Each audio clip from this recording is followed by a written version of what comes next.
नमस्कार। आज की इस कक्षा में हम बात करेंगे हिंदी कविता में दलित विमर्श पर।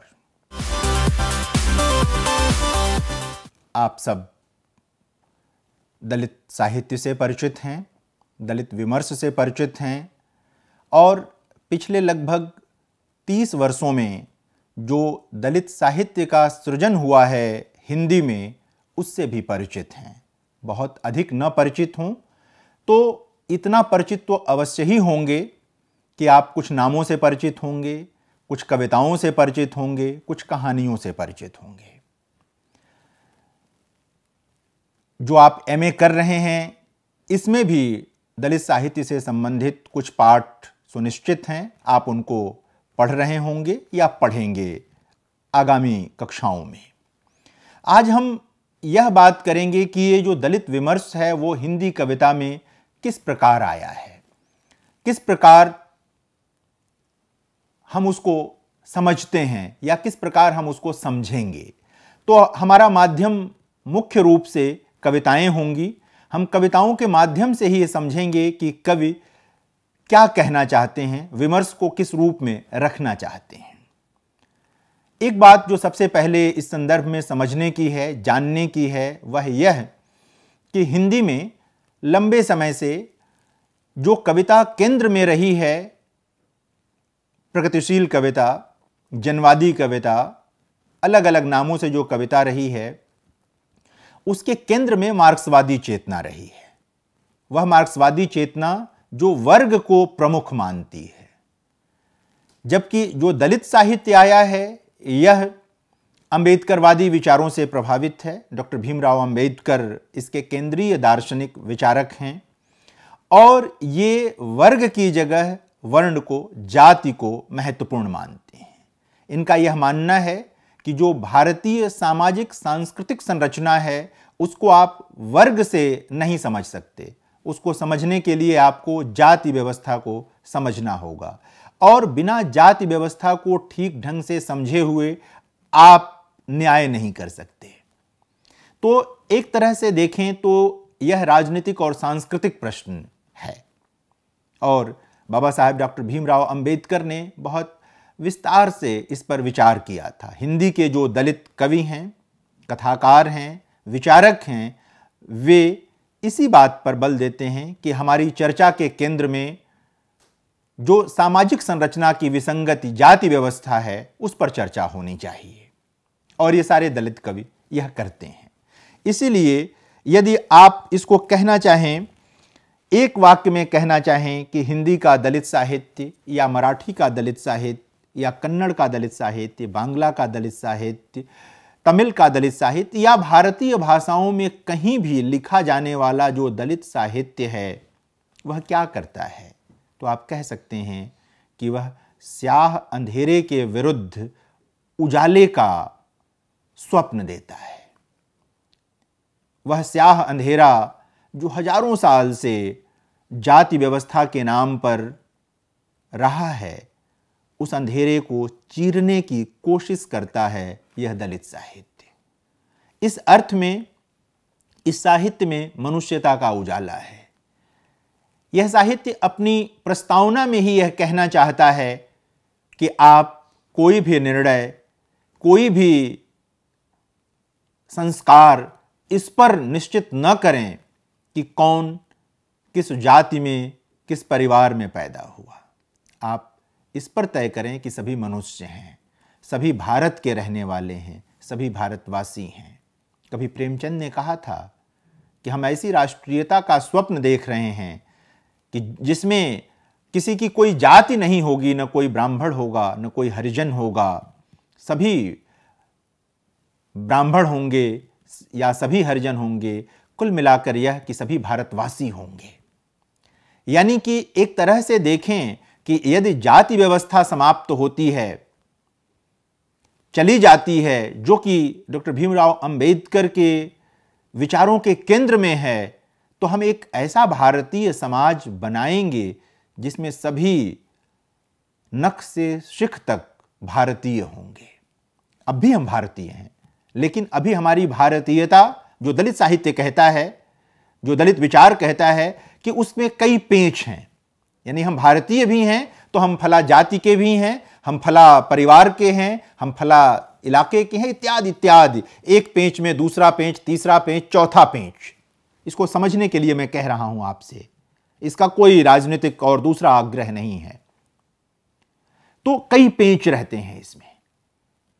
यदि प्रेमचंद का प्रस्ताव है, बाबा साहेब का जो प्रस्ताव है, महात्मा गांधी भी ऐसा ही समाज देखना चाहते थे, विवेकानंद भी ऐसा ही समाज देखना चाहते थे, जहां पर सबको सिर्फ और सिर्फ अपने भारतीय होने का गर्व हो, उनकी एकमात्र पहचान हो कि वो भारतीय हैं।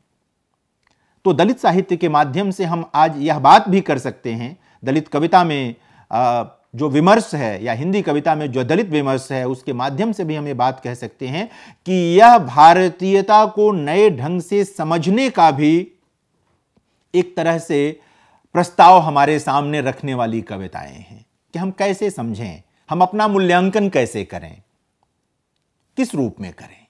तो इस रूप में इसे हमें देखने की जरूरत है और वर्ग, वर्ण और जाति का जो हमने प्रस्ताव किया उसे भी समझने की जरूरत है। यह भी समझने की जरूरत है कि भारत में जो जाति व्यवस्था है वह सिर्फ सामाजिक संरचना का मामला नहीं है। बहुत सारे लोगों के लिए यह एक मनोगत भाव है और यह बहुत खतरनाक है। कोई चीज जब आपके मन का हिस्सा हो जाती है तो उससे मुक्त होना बहुत मुश्किल हो जाता है। किसी के भी मन में वो कहां पैदा हुआ, इससे न तो हीनता आनी चाहिए और न ही कोई बड़प्पन का बोध आना चाहिए। सबके पास मनुष्य की देह है, मनुष्य का शरीर मिला है। हम बार बार कहते हैं कि जाति और जेंडर यह किसी के मूल्यांकन का आधार नहीं हो सकते। आपको मनुष्य के रूप में मूल्यांकन करना होगा और योग्यता के आधार पर मूल्यांकन करना होगा। यह प्रस्ताव बराबर अपने जेहन में हम सबको रखना चाहिए। और हम तो साहित्य के विद्यार्थी हैं, हमारा दायित्व तो सबसे पहले यह है कि हम देखें कि कहां विसंगति है और जहां कहीं भी विसंगति है हम उस पर चोट करें, हम उस पर प्रहार करें, सीखें भी और सिखाएं भी। तो यह याद रखने की जरूरत है। हिंदी में जो पहली उल्लेखनीय कविता, बल्कि वो भोजपुरी में लिखी गई कविता है, हीरा डोम की कविता है, 1914 में प्रकाशित हुई थी, अछूत की शिकायत।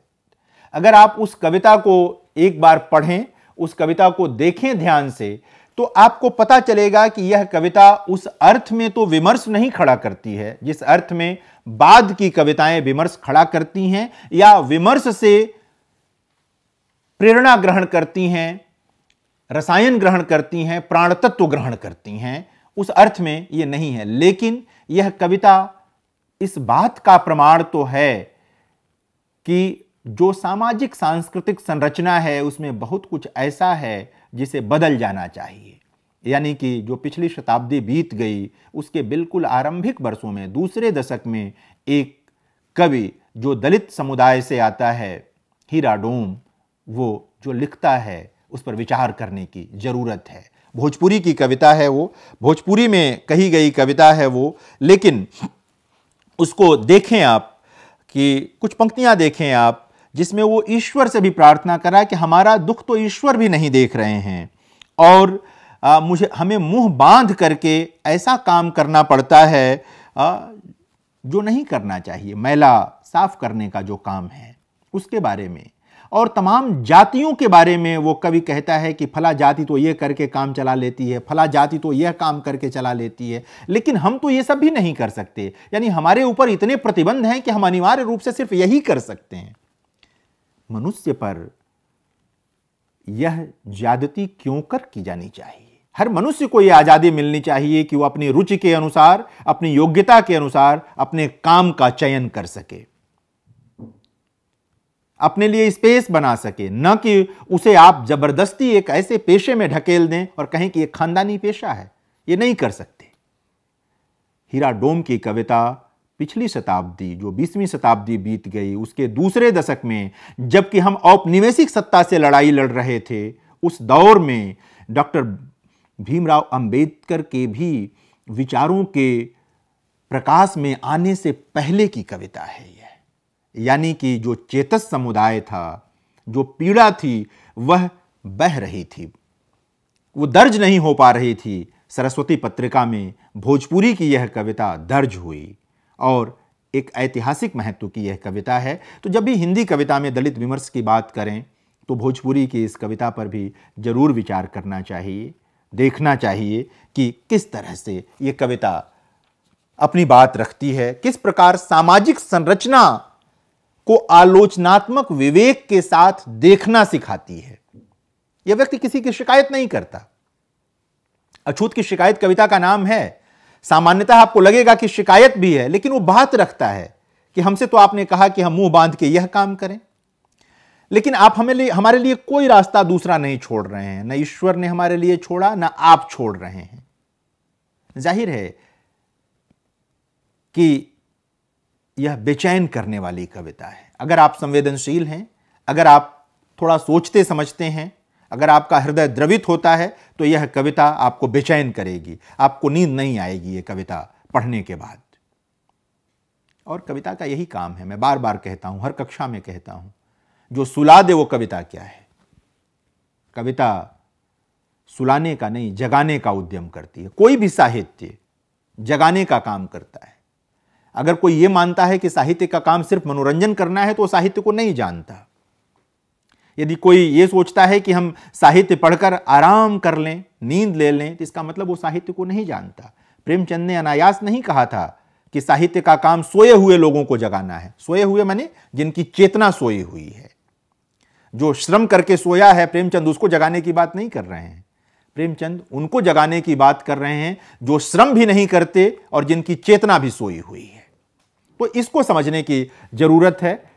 अगर इसको नहीं समझेंगे आप तो दलित कविता समझ में नहीं आएगी, दलित विमर्श भी समझ में नहीं आएगा। जो दलित साहित्य आया है, जो दलित विमर्श आया है, जो स्त्री विमर्श आया है, मैं दोनों को जोड़ कर देख रहा हूं। आदिवासी विमर्श भी जो सामने आया, इन सभी विमर्शों को, जो मुक्ति के विमर्श हैं, अगर आप सामने रखेंगे तो आपको लगेगा कि ये मुक्ति का व्यापक सौंदर्य शास्त्र रचने वाले विमर्श आए हैं। ये एकांगी मुक्ति की बात नहीं करते। कहीं कहीं रहा है दलित साहित्य के भीतर भी, दलित विमर्श के भीतर भी एक स्त्री विमर्श आया है, जहां पर स्त्रियों ने कहा कि दलित विमर्शकारों में भी जो पुरुष विमर्शकार हैं उनके सोचने में पितृसत्ता की छाया है, पितृसत्ता की गूंज है, वहां वो खड़ी हुई हैं।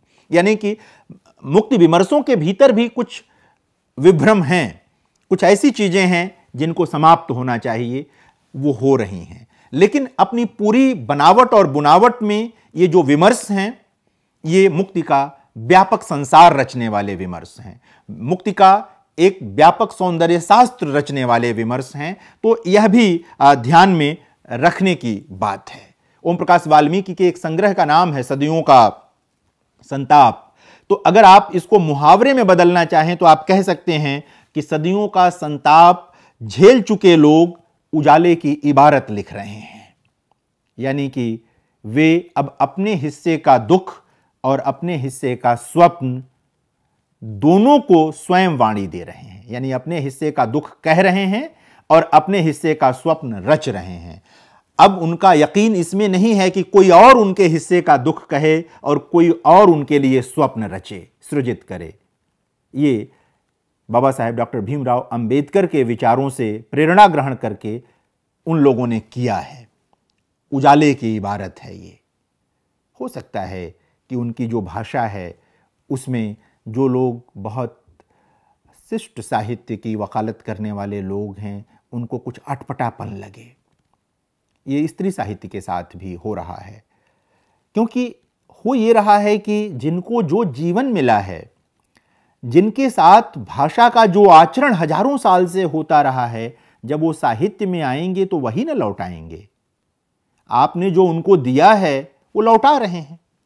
इस पर पीड़ित मत होइए, इस पर ठहरने की जरूरत है। कोई भी जब विचार आता है आरंभिक तौर में, इस तरह का जो विमर्श आता है, तो वो उसमें प्रतिक्रिया दिखाई देती है, लेकिन होती नहीं है प्रतिक्रिया। वो थह जाती है कुछ ही दिन में, फिर गहराई आ जाती है। आप 90 के आसपास के हिंदी में लिखे गए दलित साहित्य को देखें, 2000 के बाद को देखें, 2010 के बाद को देखें, आपको दिखाई देगा कि निरंतर उसमें संश्लिष्टता आई है। अब वह सिर्फ जाति विशेष के या जाति, तमाम जातियों जिनको आप सवर्ण जातियां कहते हैं, समझते हैं, उनके विरोध में लिखा गया साहित्य नहीं रह गया है। अब वह जाति मुक्त समाज के पक्ष में लिखा गया साहित्य हो रहा है। दोनों का अंतर समझें, एक है कुछ जातियों के विरोध में लिखा गया साहित्य और एक है जाति मुक्त समाज का स्वप्न रचने वाला साहित्य। तो जो दलित साहित्य है अब वो उस ओर बढ़ आया है जहां वो एक जाति मुक्त भारतीय समाज की संकल्पना प्रस्तुत कर रहा है, स्वप्न प्रस्तुत कर रहा है। सभी कवियों को आप देखें, सबने ये किया है। जो स्त्री रचनाकार भी आई हैं वहां पर भी वो एक ऐसे समाज की कल्पना कर रही हैं क्योंकि वो वंचितों में वंचित हैं, वंचितों में वंचित हैं। तो वहां पर भी उनके स्वप्न भी इसमें शामिल हुए हैं और चीजें और सुंदर सुदृढ़ हुई हैं। इसलिए जब दलित विमर्श पर बात करें तो आपको स्त्री कवियों पर अलग से बात करनी पड़ेगी। आरंभिक दौर में धीरे धीरे चीजें ठीक होती चली जाती हैं। हमारा हजारों साल का इतिहास जो है साहित्य का, संस्कृति का, हमने देखा है कि आरंभिक तौर पे चीजें कैसे आई, फिर कैसे धीरे धीरे संश्लिष्ट होती चली गई हैं। तो यहां पर भी ये चीज हमें देखने की और समझने की जरूरत है। आप देखें, बहुत पहले ओम प्रकाश वाल्मीकि की एक कविता आई थी जिसका एक अंश है कि बस बहुत हो चुका चुप रहना, निरर्थक पड़े पत्थर अब काम आएंगे संतप्त जनों के। सामान्यतः सुनेंगे तो लगेगा कि यह प्रतिक्रिया की बात है, ये पत्थर चलाने की बात है। लेकिन अगर आप कविता के नजरिए से देखेंगे तो यह पत्थर मनुष्यों पर चलाने की बात नहीं हो रही है।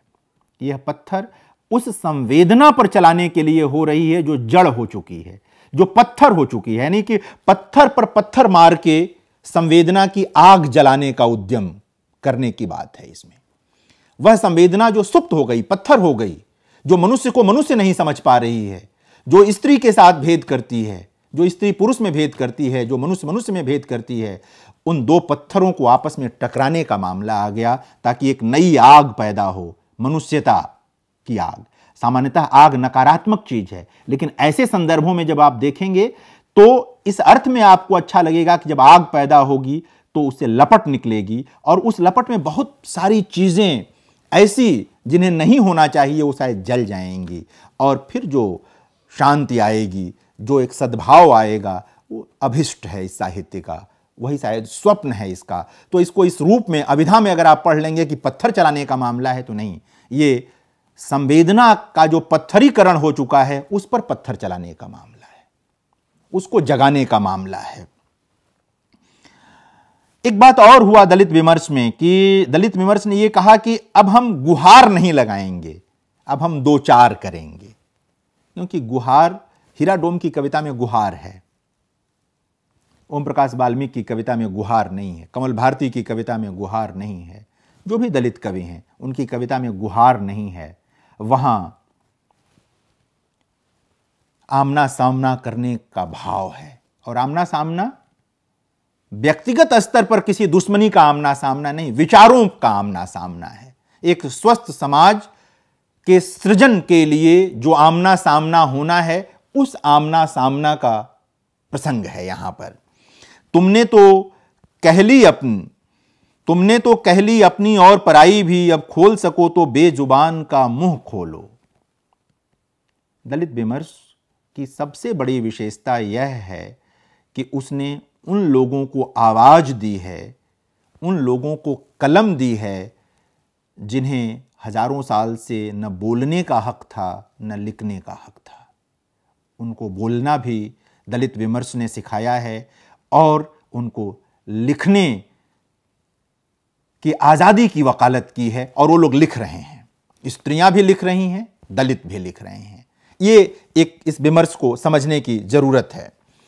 अब यह हो नहीं सकता, कमल भारती की पंक्ति है कि अब यह हो नहीं सकता कि तुम मालिक बने रहो हमारे पीढ़ी दर पीढ़ी, हम बने रहें तुम्हारे गुलाम पीढ़ी दर पीढ़ी। यह उसी जाति व्यवस्था की बात जो हम आरंभ में कह रहे थे कि एक मनुष्य दूसरे मनुष्य का मालिक कैसे हो सकता है, दोस्ताना हो सकता है, बराबरी का भाव हो सकता है। लिहाज हो सकता है एक दूसरे का कि हमसे कोई बड़ी उम्र का व्यक्ति है, वो चाहे जिस भी परिवार में पैदा हुआ, उसके प्रति जो आदर होना चाहिए वो सब तो ठीक है, लेकिन किसी को इसलिए आदर देना व्यवस्था हो कि वह किसी खास जाति में पैदा हुआ, और किसी का शोषण इसलिए अनिवार्य हो कि वह किसी खास जाति में पैदा हुआ, इस व्यवस्था को तो मिट ही जाना चाहिए। इस व्यवस्था को नहीं रहना चाहिए।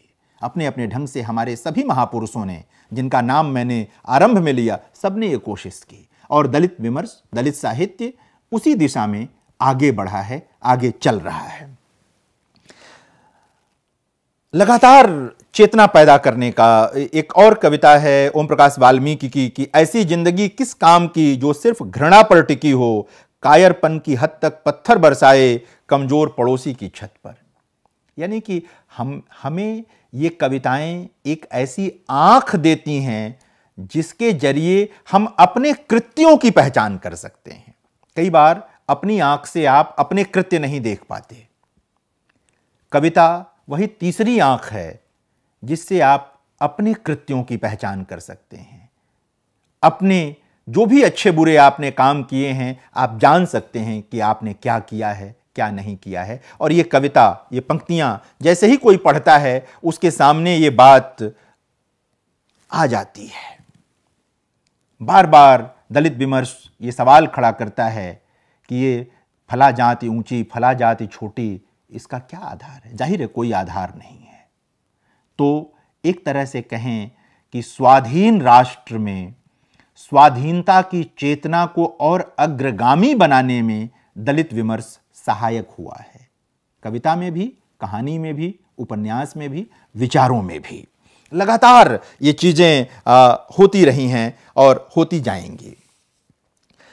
बराबर ये प्रश्न करते हैं, कई बार ऐसे लोगों से दलित विमर्शकार प्रश्न करते हैं जब कोई उनसे बात करता है कि ऐसे नहीं, ऐसे होना चाहिए, तो वो कहते हैं कि सोचिए, हजारों साल का इतिहास यदि आपका ऐसा होता तो आप क्या सोचते।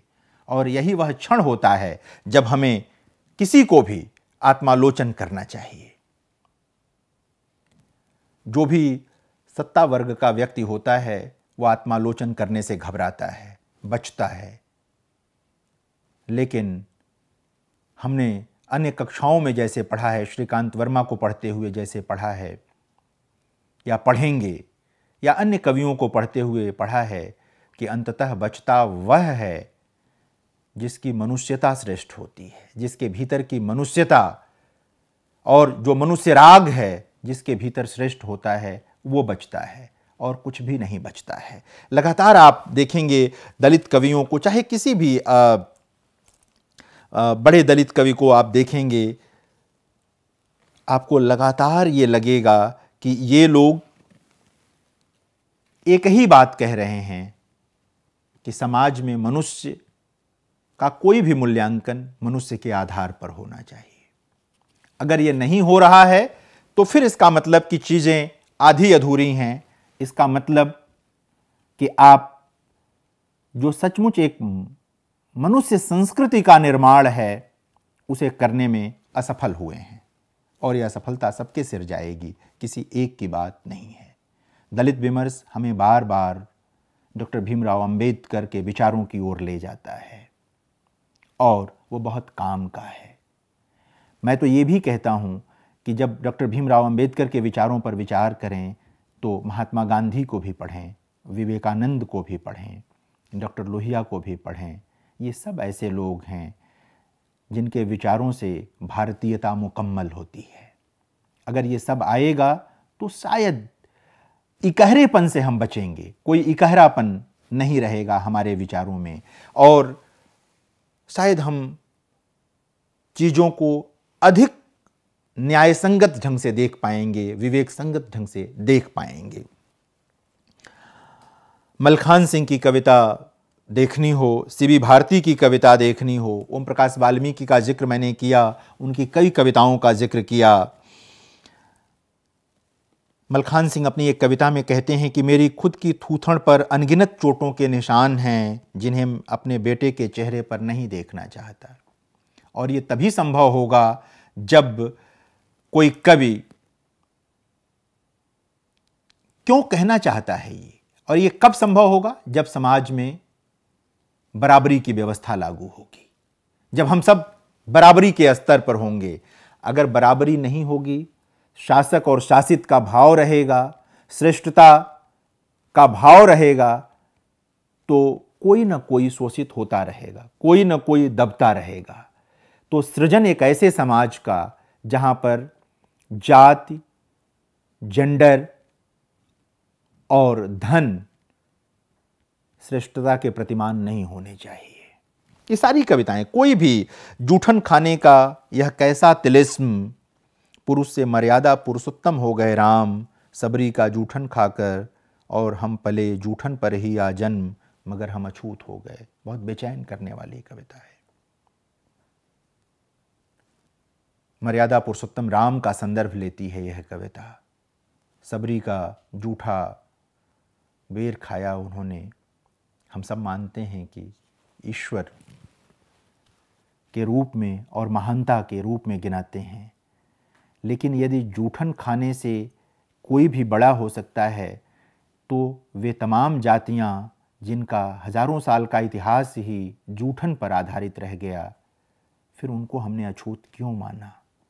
ये बेचैन करने वाली कविता है।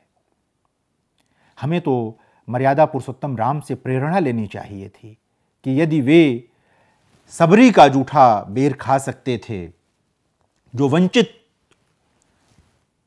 समुदाय से थी, तो हम लोग हजारों साल से, वे लोग, हम लोग जब मैं कह रहा हूं तो वे लोग जो अपने को मानते रहे हैं कि आगे आगे हैं, ऐसे लोगों ने क्यों अन्याय किया?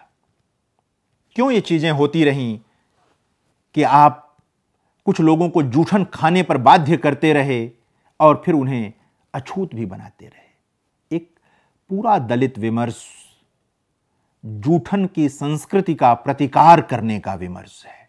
किसी भी प्रकार का जूठन, उसका प्रतिकार आपको दलित विमर्श में दिखाई देगा। जूठन की संस्कृति का प्रतिकार इसमें दिखाई देगा। एक बड़ी बात है ये। जूठन ओम प्रकाश वाल्मीकि की आत्मकथा का शीर्षक भी है, लेकिन आप वहीं से चाहें तो आप एक सिद्धांत की तरह इसको कह सकते हैं कि यह जूठन की संस्कृति का प्रतिकार है दलित विमर्श में। ये जरूर याद रखने की जरूरत है, नोट करने की जरूरत है, क्योंकि अगर यह नहीं नोट करेंगे तो बात नहीं बनेगी। एक और कविता है ओम प्रकाश वाल्मीकि की कि जब तक रामेश्वरी के हाथ में खड़ांग खांग घिसटती लौह गाड़ी है, मेरे देश का लोकतंत्र एक गाली है। सामान्यतः यह कविता जब आप सुनेंगे तो थोड़ा झटका लगता है। ऐसा नहीं कि ओम प्रकाश वाल्मीकि की आस्था लोकतंत्र में कम हो, लोकतंत्र में गहरी आस्था थी। वे जानते थे कि बाबा साहब भीमराव अंबेडकर के विचारों को जो महत्व मिला इस देश में, वह लोकतंत्र के नाते मिला, संविधान के नाते मिला। लेकिन वो याद दिलाना चाहते हैं कि संविधान के लागू होने के इतने वर्षों बाद, लोकतंत्र की स्थापना के इतने वर्षों बाद भी यदि हमारे देश में अब भी कुछ लोग मैला ढो रहे हैं, मैला साफ कर रहे हैं, तो जाहिर है कि हमने लोकतंत्र का पूरा सम्मान नहीं किया है, संविधान का पूरा सम्मान नहीं किया है। प्रिय विद्यार्थियों, दलित विमर्श को, दलित साहित्य को, स्त्री साहित्य को, आदिवासी साहित्य को जब भी पढ़िए तो इस रूप में पढ़िए कि यह संविधान की आत्मा को बचाने वाला साहित्य है। यह हमारे संविधान की जो मूलभूत शिक्षाएं हैं, उन शिक्षाओं का जो अभाव रह गया है भारतीय समाज में, उस अभाव को कैसे पूरा किया जाए, उसकी प्रेरणा देने वाला साहित्य है, उसकी सीख देने वाला साहित्य है। उसके लिए हमारे भीतर विवेक पैदा करने वाला साहित्य है और विमर्श है, यानी कि दलित विमर्श, स्त्री विमर्श, आदिवासी विमर्श, जो भी इस तरह के वंचित समुदायों के विमर्श आए हैं, वे सब लोकतंत्र, संविधान, मनुष्यता और मनुष्य की रक्षा का उद्यम करने वाले विमर्श हैं। लेकिन इन विमर्शों को भी यह देखना होगा कि कहीं किसी मोड़ पर ये एक दूसरे के विरुद्ध न खड़े हो जाएं। हमें उम्मीद है कि आज की कक्षा में आपने जो हिंदी कविता में दलित विमर्श है, उसको ठीक से समझ लिया होगा। यदि इसको समझने में किसी भी प्रकार की कोई समस्या हो, कोई परेशानी हो, तो आप हमसे संपर्क और संवाद बनाए रखें। हम आपकी सभी समस्याओं का निराकरण करेंगे। धन्यवाद।